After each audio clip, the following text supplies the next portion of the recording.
Hello everyone and welcome to our channel Drama Classes. So from today only we are going to upload the lectures for the 11th standard and for the 12th standards. Okay. So today we are going to discuss for the subject economics and that too for the 11th standard, and very soon we are going to upload the videos for the 12th standard. Okay. So today we are going to start with the chapter number 3, that is a demand. Now a common question that may arise in our mind, that why we are start from the chapter number 3 and why not from the chapter number 1.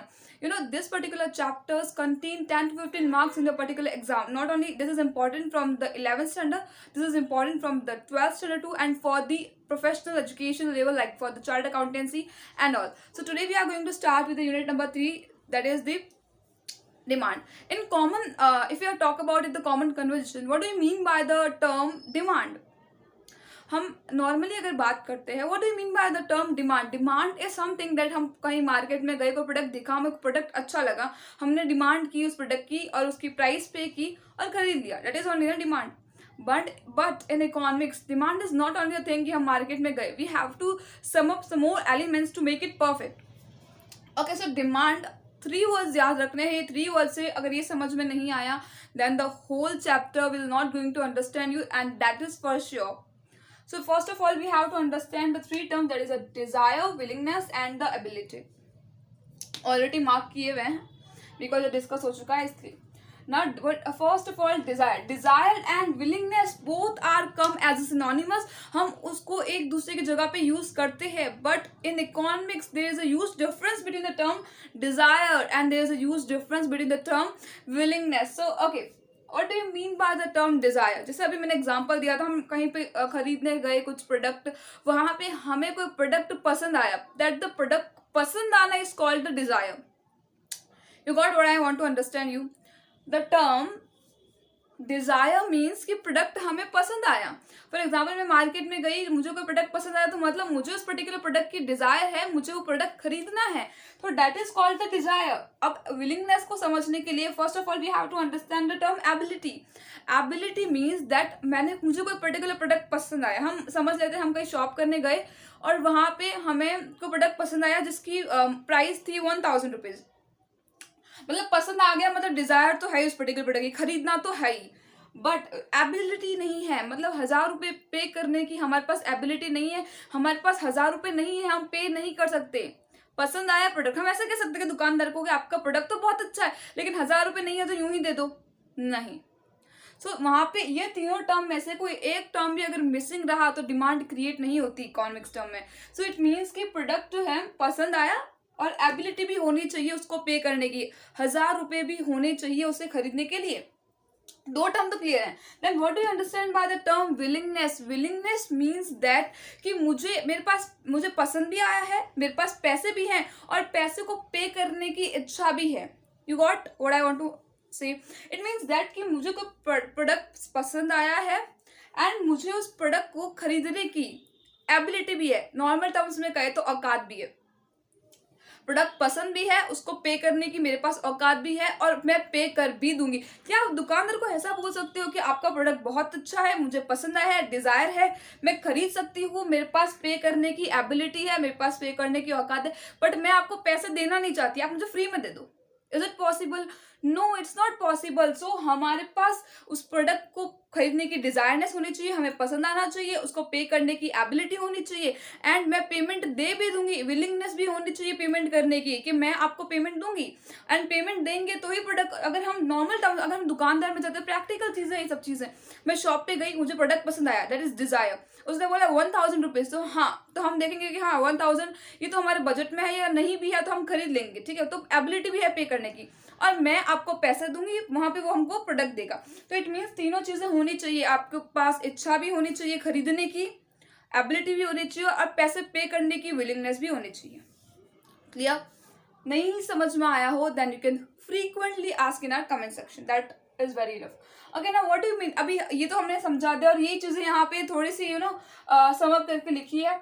Now 3 और एक terms है जो हमें समझने हैं for the definition point of view, that is a time, place and price. For example आज मैं खरीदने गई तो उसके प्राइस मैंने बताया, जैसे हम वही एग्जाम्पल को कैरी ऑन करते 1000 रुपीज थी, बट क्या मैं कल खरीदने जाऊंगी, दैट इज इट नेसेसरी कि कल भी उसकी प्राइस 1000 होगी? No, it's not necessary. Might भी 1100 हो गई होगी, माइट भी कम भी हो सकती है, ज्यादा भी हो सकती है। तो इसका मतलब आज जब हम जो टाइम पे खरीदने जा रहे हैं ना, हम बोलेंगे इस टाइम पे हम अगर फॉर एग्जाम्पल हम पोटेटोज खरीदने जाते हैं, आलू खरीदने जाते हैं, तो हम क्या बोलते हैं, हमको 1 किलो आलू दो, हमें 1 किलो आलू दो, एंड उसकी प्राइस वो बताता है कि 20 रुपए किलो है, 30 रुपए किलो है, जो भी है। तो हम वो आपको प्राइस बताता है एंड प्लेस यहाँ पे जहाँ पे हम खरीदने जाएंगे और जो टाइम पे खरीदेंगे। और यहाँ पे एक और टर्म लिखना है, दैट इज द क्वांटिटी। ये 4 टर्म आपको याद रखना है, दैट इज द टाइम, कब खरीदने गए, आज खरीदने गए का, प्लेस इज ऑल्सो नेसेसरी, हम कहाँ खरीदने गए, कहाँ डिमांड क्रिएट हुई थी, क्या प्राइस थी। प्राइस तो मोस्ट इंपॉर्टेंट है क्योंकि बिना प्राइस के कोई प्रोडक्ट नहीं खरीद सकते हम। And what is the quantity, okay, and not quality. यहाँ पे क्वालिटी वाला टर्म नहीं आता, यहाँ पे आता है quantity. Clear? Now demand is the quantity of a commodity. Commodity means good also, commodity is service also. Demand services की हो सकते हैं ना, एजुकेशन क्या है, सर्विसेज में मैं आपको एजुकेशन देती हूँ, आपको नहीं, यहाँ पे रिटर्न नहीं है मेरा। फॉर एग्जाम्पल मैं यहाँ पे किसी को एजुकेशन देती हूँ और बदले में मुझे क्या मिलेंगे, पैसे मिलेंगे। So what is that, that is a demand of services. हम डॉक्टर्स के जाते हैं तो वो क्या डॉक्टर अपने आप को देता है, नहीं, वो अपनी सर्विसेज देता है और उसके बदले में हम उसको क्या पेमेंट करते हैं, फी देते हैं। Okay, so demand is the quantity. हमने 1 किलो मांगा, 2 किलो मांगा, 1 लीटर मांगा, जितना ही मांगा था। Quantity of commodity which a buyer desire, ये तीनों चीजें ही यहीं पे लिखी है। डिजायर होनी चाहिए, एबल मतलब वही एबिलिटी होनी चाहिए, वो एबल होना चाहिए, उसको पैसे पे करने की विलिंगनेस भी होनी चाहिए to buy at a given point of time. आज खरीदने जाएंगे, अभी खरीदने जाएंगे तो उसकी प्राइस डिफरेंट होगी, कल खरीदने जाएंगे तो माइट भी डिफरेंट हो सकती है। Is it possible? Yes, is it possible? Okay, so I have a book, if you don't have the book then you can, is it enough to यहाँ से आप हैंड रिटन नोट्स बना दो, that is more fair, right? So you can make notes from here only. I have books, so I can carry on from that only. Okay, so what is demand? Demand is the summation of 3 elements. And what are that 3 elements? Ability to pay, willingness, and third is desire. कोई ऐसा sequence नहीं है कि यहीं से start होना है, यहीं से, from anywhere you can start. So demand is the summation of 3। Again सब लोग साथ में बोलेंगे, मजा आएगी, और वहां से बोलेंगे, मुझे यहाँ तक आवाज आएगी। What do you mean by the term demand? Demand is the summation of, ये definition है, but ये definition तब आपको समझ आएगी जब ये 3 terms समझ में आएंगे। So demand is the summation of 3 elements, and what are the 3 elements? सब साथ में बोलते हैं। First is desire, willingness, ability. One more time, desire, willingness and ability. So that's very good. Clear? इतना clear है? Till now, if you have doubt, you can ask easily in comment sections, because कोई किसी को जानता नहीं है and doubt resolve हो जाएंगे। Clear? Now can we proceed? Okay, so now here the next topic is determinant of demand. ये सब चीजें कहीं ना कहीं पड़ी हुई है, and is not necessary कि ये सब चीजें applicable होती है for the Gujarat board only, because demand वाला जो चैप्टर है one of the most important, ये और ये हर पर्टिकुलर बोर्ड्स होते हैं वहाँ पे आता ही है। So it's not कि ये particularly for गुजरात बोर्ड है। Now what do you understand by the term determinant? Determinant means influence.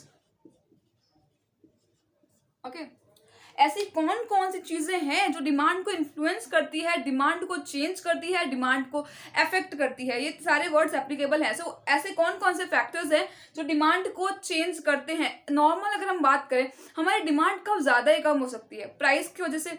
For example ये ना हमारे फैमिलीज में बहुत मम्मी है, उसके ऊपर बहुत एप्लीकेबल होता है कि फॉर एग्जाम्पल हम कोई प्रोडक्ट खरीदने गए, चाय पत्ती होती है ना, कोई बाजू वाला के बोल देता है कि भाई 300 रुपये वाली चाय जो है ना 280 में मिल रही है, और साथ में वो कब्स आते हैं ना, वो सब फ्री आ रहे हैं। तो अगर स्टॉक होगा ना घर में भी, तो भी सब भागेंगे खरीदने के। क्यों भागेंगे? बिकॉज प्राइस कम हुई, बट साथ में हमको क्या मिल रहा है, फिर फ्री भी मिल रहा है। फ्री के लिए तो भागते ही है।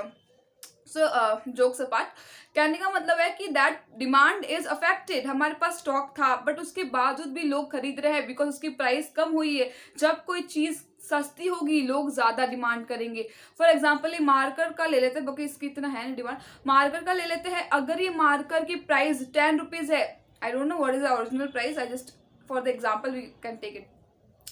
फॉर एग्जाम्पल 10 रुपीज है, देन इसकी जो डिमांड है नॉर्मली रहती है for example per day 10 markers जो हैं वहाँ पे उनकी डिमांड रहती है। बट इसकी अगर अनफॉर्चुनेटली फॉर्चुनेटली अगर इसकी प्राइस जो है कम हो जाती है तो डिमांड क्या हो जाएगी, बढ़ जाएगी। और इसकी प्राइस बढ़ जाती है तो डिमांड क्या हो जाएगी, कम हो जाएगी। This is not a suitable example, but it's okay. हम कोई भी प्रोडक्ट की बात कर रहे हैं ना, यहाँ पे कोई नेसेसरी कोई दिया हुआ नहीं है। तो सबसे पहले जो फैक्टर्स है जो डिमांड को अफेक्ट करते हैं that is the price of the good. यहाँ पे एक टर्म आता है सेट्रिस पेरिबस, ये बहुत इंपॉर्टेंट है, लिख दो यहाँ पे सेट्रिस पेरिबस, और यहाँ पे कहीं पे लिख दो इनवर्स, समझाती हूँ अब लिखो तो सही था ना। Okay, what do you mean by ceteris paribus? इसका मतलब है बाकी जितने भी फैक्टर्स हैं जो डिमांड को अफेक्ट कर रहे हैं वो कांस्टेंट रहेंगे, वो सेम रहेंगे, वो चेंज नहीं होंगे। जितनी लोगों की पहले इनकम थी हम ये मानेंगे कि अभी भी इनकम उतनी ही है। जितना टेस्ट एंड प्रेफरेंसेस चल रहा था मार्केट में मानेंगे वही प्रेफरेंसेस लोग अभी भी वही पर्टिकुलर प्रोडक्ट प्रीफर कर रहे हैं। ओके, और जितनी एक्सपेक्टेशन कुछ नहीं है फ्यूचर्स, जितने भी फैक्टर्स है जो डिमांड को अफेक्ट कर सकते हैं सबके सब क्या है, स्टैग्नेंट है, कांस्टेंट है, मतलब चेंज नहीं हो रहे। चेंज क्या हो रहा है, बस प्राइस, मतलब प्राइस को ही चेंज होने का यहाँ पे अधिकार है प्राइस वाले कॉन्सेप्ट में। इसका मतलब प्राइस बढ़ी तो डिमांड क्या होगी, कम होगी। नॉर्मल लॉजिक है कि अगर कोई चीज महंगी होती है तो उसकी डिमांड क्या हो जाएगी, कम हो जाएगी, और अगर कोई चीज सस्ती होती है तो उसकी डिमांड बढ़ जाएगी।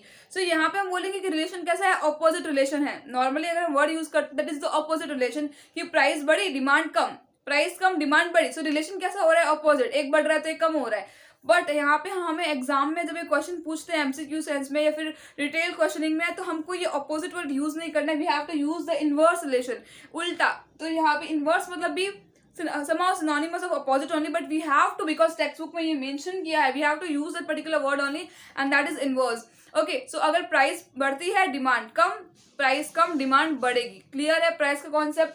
प्राइस के कॉन्सेप्ट में दो वर्ड्स आपको मेंशन करने हैं। First is ceteris paribus. What do you understand by the term ceteris paribus? It means all the other factors which influence demand, which determinate demand are the constant. बाकी सारे factors constant है, जो change हो रहा है वो क्या है, सिर्फ प्राइस। और प्राइस में और डिमांड में रिलेशन कैसा है, इनवर्स रिलेशन है। What is the relationship between the price and the demand? Inverse, price बढ़ेगी डिमांड कम होगी, प्राइस कम होगी डिमांड बढ़ेगी। क्लियर है? अगर इसके नोट्स चाहिए तो very soon I will going to make Telegram channel, वहाँ पे हम सब नोट्स भी प्रोवाइड करें। Now price of related good. Related goods दो तरीके के होते हैं, सब्स्टिट्यूट एंड कॉम्प्लीमेंट्री। वर्ड सुने हैं आपने, डिटेल में हम जब यहाँ पे डिस्कस करेंगे क्लियर हो जाएगा। Substitute and complementary goods. Substitute goods वो गुड्स होते हैं जो हम एक दूसरे के बदले में इजीली यूज कर सकते हैं, which that the goods substitute goods are those good which can be easily use in place of one another. Hindi में बोलेंगे तो ज्यादा क्लियर होगा, right. So for example ink pen के बदले में हम क्या जेल पेन यूज कर सकते हैं? Yes we can. Ink pen I mean ball pen, ball pen के बदले में हम क्या जेल पेन यूज कर सकते हैं? यस। मतलब वो दो गुड्स कैसे हैं, सब्स्टिट्यूट गुड्स हैं। फॉर एग्जाम्पल दो कंपनी की डिफरेंट कार्स है, दो डिफरेंट कंपनीज की कार है, तो क्या एक कार के बदले में हम दूसरी कार यूज कर सकते हैं? यस हम कर सकते हैं, राइट। एंड बेस्ट एग्जाम्पल जो लिया जाता है यहाँ पे टी एंड कॉफी। क्या टी के बदले में हम कॉफी यूज कर सकते हैं? यस कर सकते हैं। सो यहाँ पे सब्स्टिट्यूट गुड्स जिसको हम एक दूसरे के बदले में इजीली यूज कर सकते हैं। सो यहाँ पे रिलेशन जो आता है वो पॉजिटिव आता है, लिख दो। ये मेरी थोड़ा यहाँ पे राइटिंग में गड़बड़ हो गया। And what do you understand by the terms complementary? Complementary goods are those goods which are consumed together, or we can say that are consumed simultaneously. It means that for example क्या tea की कोई importance हो जाएगी बिना sugar के? No. So tea and sugar, क्या हम T को बिना शुगर के कंज्यूम कर सकते हैं? मत बोला डायबिटीज है तो हम करते हैं। ओके, नॉर्मल अगर हम देखा जाए तो tea and sugar that are the complementary goods. Pen and ink, क्या हम पेन खरीदने जाएंगे वो पेन दे देंगे ऊपर का, अंदर इंक नहीं दे देंगे, तो क्या कोई वैल्यू रहेगी पेन की? No.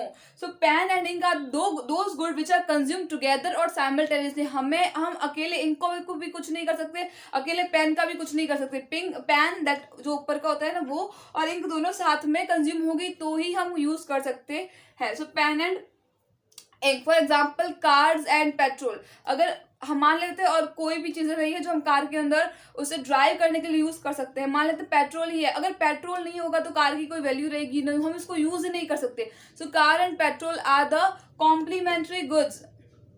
You are getting what I am saying? Okay, so complementary goods are those good which are consume together, साथ में। यहाँ पे रिलेशन कैसा होता है? So here the relation is negative. अब यहाँ पे हम समझते हैं नेगेटिव कैसे। फॉर एग्जाम्पल यहाँ पे इसका एग्जाम्पल लेते हैं, यहाँ पे ले लिया हमने price of tea. Tea and coffee are the substitute. Yes मैंने अभी एक्सप्लेन किया, नहीं आ रहा है you can ask me in the comment section. Price of tea and the demand of coffee. D मतलब डिमांड, पी मतलब प्राइस। अब मान लेते हैं जो नॉर्मल प्राइस जो है टी की वो 100 होती है। अब अगर उसकी जो प्राइस जो है तो नॉर्मली 100 रहती है, अब वो है इंक्रीज हो गई और 150 हो गई, प्राइस बढ़ी, रिलेशन कैसा होना चाहिए, डिमांड कैसी होनी चाहिए, कम। अभी समझाया, प्राइस बढ़ेगी तो डिमांड क्या होगा, कम होगा। प्राइस क्या हो गई, बढ़ गई, डिमांड कम हो गई। यस, टी की डिमांड, जिसकी प्राइस बढ़ेगी उसी की डिमांड कम होगी ना। ऐसा थोड़ी है कि किसी और की प्राइस बढ़ रही है, डिमांड कोई और कम कर रहा है, नहीं, जिस इसका प्राइस बढ़ा तो उसकी डिमांड भी कम हो गई। कॉमन सेंस है। अगर टी तो पहले 100 की थी, अब 150 की हो गई, महंगी हो गई, तो हम कम खरीदेंगे उसको। Yes, okay. सो यहाँ पे ये रिलेशन था टी का। बट अगर हम बात करते हैं इसके साथ इसके सब्स्टिट्यूट का, तो सब्स्टिट्यूट को तो फायदा होगा। यस, फायदा होगा। इसकी जो डिमांड होगी ना वो बढ़ जाएगी।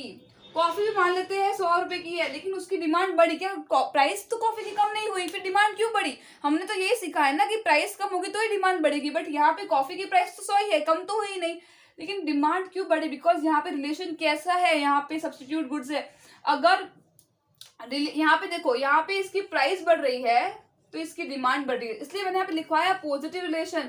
एक की प्राइस बढ़ेगी, दूसरे की डिमांड भी बढ़ेगी, रिलेशन कैसा है, पॉजिटिव, दोनों इंक्रीज होगा। क्यों इंक्रीज हुआ, बिकॉज अगर चाय महंगी होगी तो लोग बोलेंगे यार चाय की महंगी हो गई है, अब चाय तो 150 की मिल रही है, नॉर्मल लॉजिक लगाओ ना, चाय तो 150 की मिल रही है, लेकिन कॉफी तो 100 की है, तो ज्यादा से ज्यादा कंज्यूमर क्या आ जाएंगे, कॉफी की तरफ आ जाएंगे। So the demand of coffee will going to increase. क्या डिमांड कॉफी की उसकी वजह से इंक्रीज हुई, खुद की वजह से नहीं।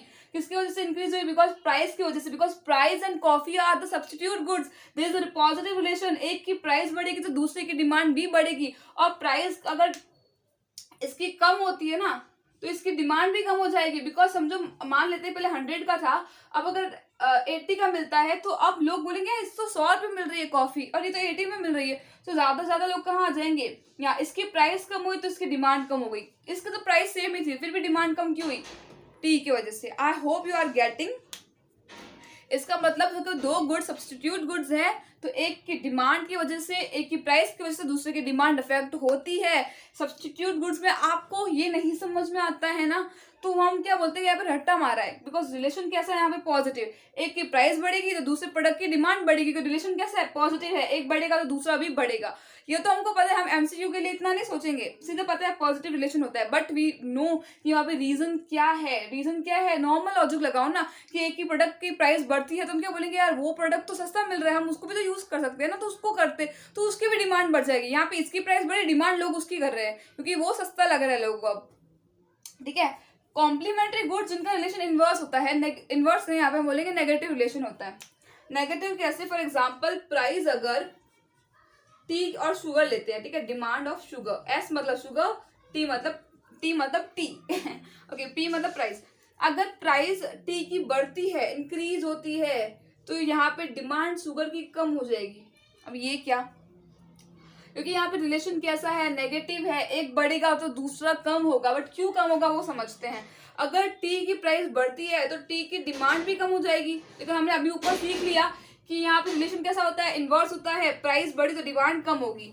बट इसकी डिमांड कम होगी, अगर लोग टी नहीं खरीदेंगे तो ये तो ऐसा गुड्स है जिनको हमको साथ में कंज्यूम करना पड़ता है, तो हम शुगर भी क्यों खरीदेंगे, यू आर गेटिंग।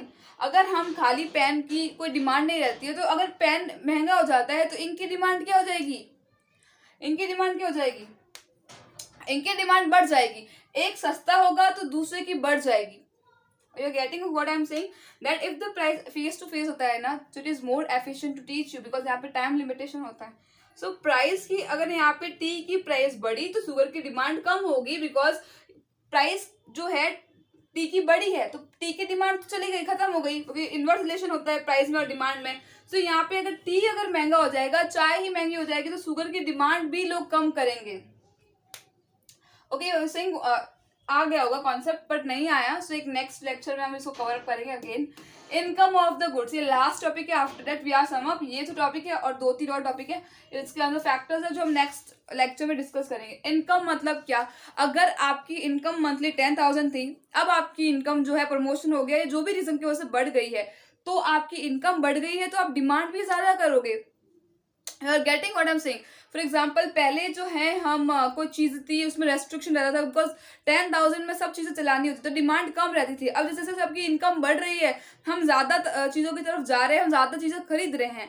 नॉर्मल सी बात है ना, अगर आपकी पहले इनकम कम थी तो आप कम खर्चा करोगे. अब आपकी इनकम क्या हो गई, बढ़ गई है, तो आपकी जो डिमांड है वो किस प्रोडक्ट की बढ़ेगी, नॉर्मल गुड्स किससे ज़्यादा, durable goods.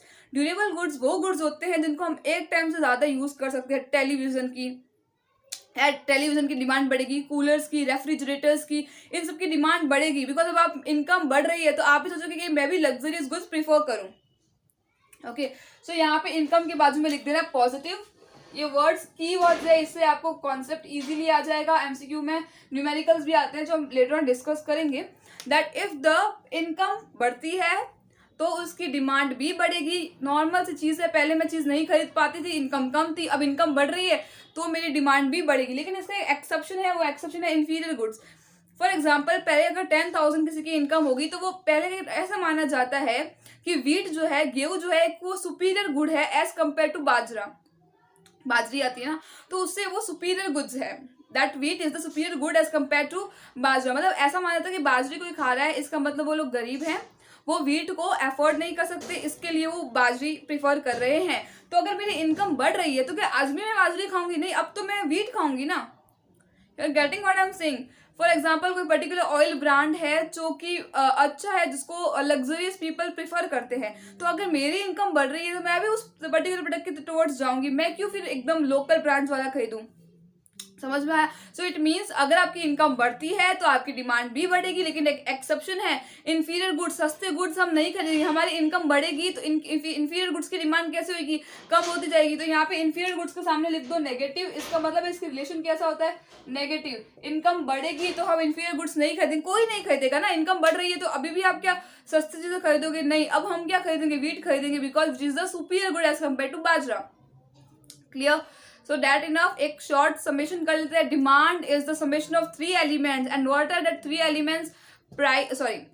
Dzire, willingness and ability. और what are the factors, what are the influence what affect demand. And there हमने बहुत सारे डिस्कस किए. और भी है प्राइस, जहाँ पे रिलेशन होता है इनवर्स. प्राइस बढ़ी, डिमांड कम हुई. Second is the price of related goods. There are 2 related goods. One is a substitute and another one is a complementary. Substitute goods में रिलेशन कैसा होता है, पॉजिटिव. एक की प्राइस दूसरे की डिमांड भी बढ़ेगी. और कॉम्प्लीमेंट्री गुड्स में कैसा रिलेशन होता है, नेगेटिव रिलेशन. एक की प्राइस बढ़ेगी तो कॉम्प्लीमेंट्री गुड्स की डिमांड कम होगी. समझो हमने कैसे. आप लोग खुद भी कॉम्प्लीमेंट्री गुड्स लिखो, सामने उसके लिखो टी एंड शुगर, जो हम साथ में कंज्यूम करते हैं, और फिर आप निकालोगे तो अपने आप आ जाएगा आपको. फिर इनकम में कैसा होता है, रिलेशन पॉजिटिव. इनकम बढ़ेगी, डिमांड बढ़ेगी, बट एक एक्सेप्शन है, that is the inferior goods. Inferior goods, अगर हमारी इनकम बढ़ रही है तो हम इंफीरियर गुड्स नहीं परचेज करेंगे. हम कैसे परचेज करेंगे, सुपीरियर गुड्स. ठीक है, मतलब हाई क्वालिटी गुड्स. तो इनकम बढ़ेगी तो इंफीरियर गुड्स की डिमांड कम होगी और वो नेगेटिव भी जा सकती है, हम खरीदना बंद भी कर देंगे. अंडरस्टैंड ना, दैट मच इज इनफ. अब बहुत सारे पॉइंट है, जैसे कि टेस्ट एंड प्रेफरेंसेस भी अफेक्ट करते हैं, and future expectation about prices, weather conditions, and government taxes and duty, subsidies and all. So ये सब हम नेक्स्ट लेक्चर में डिस्कस करेंगे. And this is my the first video for the 11th standard. Very soon I am going to upload for the 12th standards. And after that I think ये chapter complete हो जाए economics का. Then we are going to start with the accounts, journal entry, which is one of the most important. अभी भी ऐसा होता है कि प्रोफेशनल कोर्स में स्टूडेंट्स आते हैं बट उनको जनरल एंट्रीज नहीं आती है. सो जनरल एंट्रीज का बेस स्ट्रॉन्ग होना बहुत इंपॉर्टेंट है. So that we are going to discuss in our next lecture. So thank you so much. Bye bye.